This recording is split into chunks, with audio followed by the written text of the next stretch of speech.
Siria está aquí, a 8 horas de avión de España. Es la mitad de grande y su población se concentra aquí. ¿Por qué? Porque toda esta zona es un enorme desierto, pero un desierto muy importante. Tiene 1/3 de las reservas de petróleo del mundo y también de gas natural, según algunos el nuevo petróleo. Para sacarlo de aquí y llevarlo a Europa, hay que rodear toda esta península y salir por el canal de Suez. Como te puedes imaginar, aquí te cobran. Pero hay otra manera más fácil, la línea recta. El que controle estas tuberías las puede abrir y cerrar, como un grifo. Si no pagas, no hay petróleo, ni gas. Esta región es la polla. La civilización en el planeta empieza en 3 sitios y este es uno de ellos. Mesopotamia, aquí. Sumer, que te sonará menos, pero es el puto inicio de todo. Aquí también. ¿Recuerdas la Torre de Babel de la Biblia? La hicieron estos tíos. Egipto, aquí. Siempre ha sido un punto de contacto entre Oriente y Occidente, dando a Asia salida al Mediterráneo. Quizá por eso aquí nacen las principales religiones monoteístas, el judaísmo, el cristianismo y el islam. El islam es el último que llega y de hecho acoge a las 2 anteriores. Adán, Noé, Moisés, Jesucristo son considerados profetas islámicos. Bueno, al grano. Como la zona es la hostia, todos han querido controlarla y siempre ha estado dentro de algún imperio.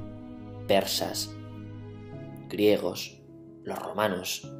El imperio romano termina partiéndose en 2, y finalmente solo sobrevive esto. Ahora es cuando la última religión monoteísta, el Islam, construye su propio imperio. ¿Te acuerdas de las cruzadas? Bueno, pues son los europeos cristianos intentando recuperar esta zona de la que estamos hablando. Los últimos en llegar son los turcos, que ojo, no vienen de Turquía, sino de a tomar por culo en Asia, junto con Gengis Khan. Lo conquistan todo y fundan el Imperio Otomano. El Imperio Otomano se queda ahí hasta la Primera Guerra Mundial, 600 años. Cuando acaba la Primera Guerra Mundial, aparecen pequeños países donde antes estaba el Imperio Otomano, y por primera vez vemos a Siria en un mapa. Hasta ahora la habíamos dibujado para no perdernos. ¿Y quién se inventa esos países? Lo que te voy a contar es alto secreto. Bueno, lo era en 1916. Este súper secreto se llama Acuerdo de Sykes-Picot. Los franceses y los ingleses no podían derrotar solos al Imperio Otomano.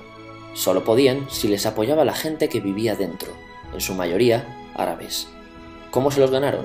Pues les prometieron la Gran Arabia, un país solo para ellos. El único problema es que era un timo. Antes de seguir, recuerda una cosa. Los árabes son un pueblo, pero no una religión. O sea, un árabe puede ser musulmán, puede ser cristiano, y antes del Islam parece que hubo tribus árabes con tradiciones judías. Bueno, pues a los árabes no les dieron ese único país que les habían prometido. En su lugar, franceses y británicos crearon muchos países pequeños. Estos países, obviamente, no eran países de verdad, sino zonas bajo su control con gobernantes puestos por ellos. Durante este tiempo hacen lo que quieren con la zona. Recuerda que hay petróleo. Siria, aunque no tiene grandes reservas, tiene fácil salida al mar, y Francia, que es la que se ha quedado con Siria, se lo da a compañías extranjeras. Después de la Segunda Guerra Mundial, los europeos se van. En el caso de Siria, son echados a patadas. Pero antes de irse, crean otro estado, Israel. No es el momento de hablar de ello, pero es un estado muy polémico que sus vecinos no reconocen. La prueba es que nada más irse los británicos, todos estos estados lo atacan. La zona, a partir de ahora, va a ser una puta bomba de relojería. ¿Y mientras qué pasa en Siria? Bueno, pues no es muy estable. Tiene golpes de estado constantes. En esa época aparece en Siria una ideología que se hace con el control y se expande por el mundo árabe, el Ba'ath. Esta ideología mezcla el antiguo sueño de una sola nación árabe con ideas socialistas. Y algo muy importante, es laica, o sea que no es religiosa. Siria se llega a unir con Egipto, un país con el que no tiene frontera. Pero no es algo raro, muchos de estos países intentan hacerlo también. Como recordarás, a esta gente se le había prometido un solo país y las ganas las seguían teniendo. Pero la unión falla. En este tiempo Egipto les convence para nacionalizar el petróleo. En Siria, Al-Assad, el padre del Assad de ahora, se convierte en jefe del estado Ba'ath. En Irak, también Ba'ath, comienza a ganar fuerza Saddam Hussein. Las diferencias entre ambos países dividen a los partidos Ba'ath de otros países en pro-Siria o pro-Irak. Ahora ocurre la Guerra Fría. El mundo se divide en 2, o eres de Estados Unidos o de la Unión Soviética. Son años muy movidos en los que se pegan constantemente con Israel, invaden su vecino Líbano y comienza una oposición islamista al régimen Ba'ath de Assad, los hermanos musulmanes. Vale, volvamos atrás un momento. Recuerdas que la mayoría de árabes eran musulmanes, ¿verdad? Pues dentro de los musulmanes hay 2 ramas fundamentales, los suníes, la mayoría, y los chiíes. En el caso de Siria, a pesar de ser un estado laico, los gobernantes como Assad y jefes militares eran chiíes, los cuales representan menos del 13%. En cambio, casi el 70% de la población es suní. Un dato curioso es que los cristianos son casi el 10%. Que los chiíes controlen el gobierno y el ejército mosquea a la población suní, y este sentimiento es aprovechado por los hermanos musulmanes, islamistas radicales suníes. Estos toman las armas en la ciudad de Hama en contra del gobierno, y Assad acaba con la revuelta a costa de matar miles de civiles y encarcelar a mucha gente. En el año 2000, Assad padre muere y le sucede Assad hijo. Ante las presiones libera a muchos presos, trae internet y esperanzas de cambio. Hay un periodo de gran debate político y aparece la oposición. También vuelven los hermanos musulmanes. Los siguientes años son difíciles, arrestan a la oposición, y Bush incluye Siria en el eje del mal, y esto la aísla. Está mal visto negociar con Siria. Los kurdos, un pueblo que vive distribuido por varios países de la zona, empiezan a protestar también. Hay represión y muertos.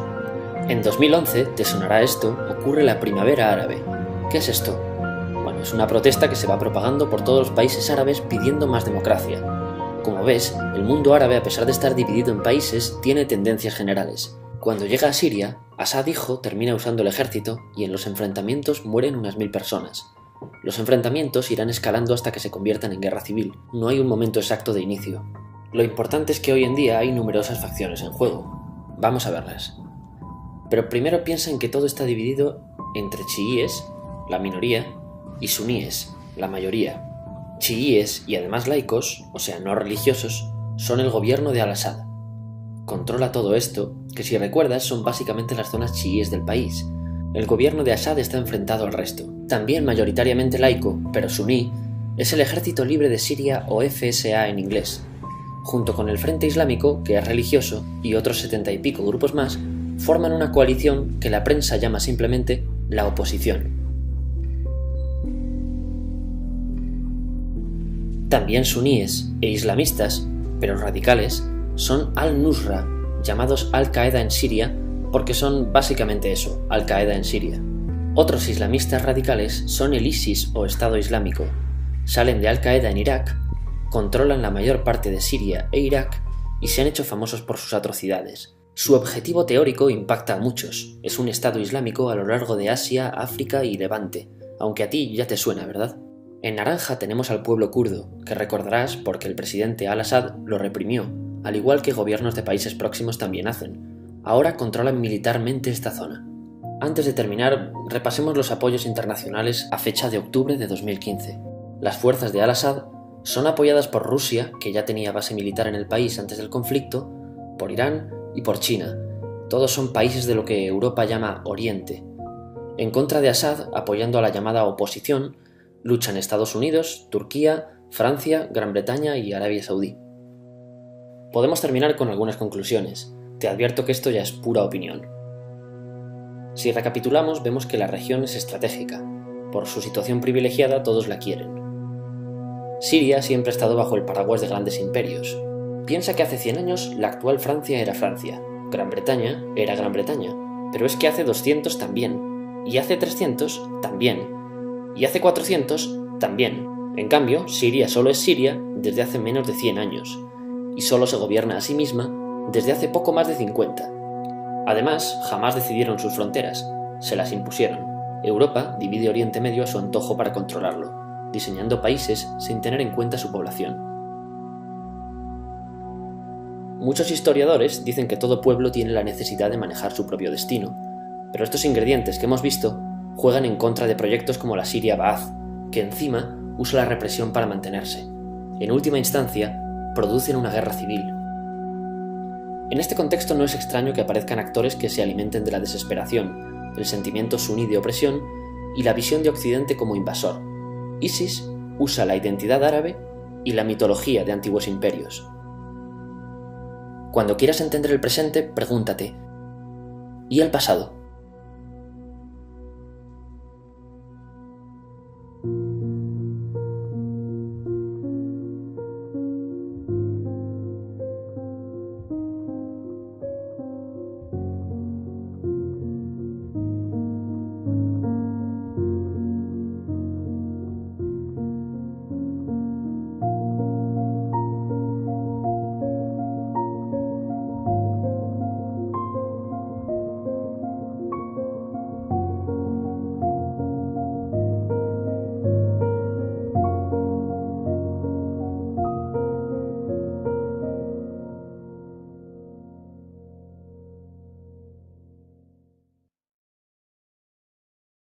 Europa hay que rodear toda esta península y salir por el canal de Suez. Como te puedes imaginar, aquí te cobran. Pero hay otra manera más fácil, la línea recta. El que controle estas tuberías las puede abrir y cerrar, como un grifo. Si no pagas, no hay petróleo, ni gas. Esta región es la polla. La civilización en el planeta empieza en 3 sitios y este es uno de ellos. Mesopotamia, aquí. Sumer, que te sonará menos, pero es el puto inicio de todo. Aquí también. ¿Recuerdas la Torre de Babel de la Biblia? La hicieron estos tíos. Egipto, aquí. Siempre ha sido un punto de contacto entre Oriente y Occidente, dando a Asia salida al Mediterráneo. Quizá por eso aquí nacen las principales religiones monoteístas, el judaísmo, el cristianismo y el... Siria está aquí, a 8 horas de avión de España. Es la mitad de grande y su población se concentra aquí. ¿Por qué? Porque toda esta zona es un enorme desierto, pero un desierto muy importante. Tiene 1/3 de las reservas de petróleo del mundo y también de gas natural, según algunos el nuevo petróleo. Para sacarlo de aquí y llevarlo solo sobrevive esto. Ahora es cuando la última religión monoteísta, el Islam, construye su propio imperio. ¿Te acuerdas de las cruzadas? Bueno, pues son los europeos cristianos intentando recuperar esta zona de la que estamos hablando. Los últimos en llegar son los turcos, que ojo, no vienen de Turquía, sino de a tomar por culo en Asia, junto con Gengis Khan. El Islam. El Islam es el último que llega y de hecho acoge a las 2 anteriores. Adán, Noé, Moisés, Jesucristo son considerados profetas islámicos. Bueno, al grano. Como la zona es la hostia, todos han querido controlarla y siempre ha estado dentro de algún imperio. Persas, griegos, los romanos. El imperio romano termina partiéndose en 2, y finalmente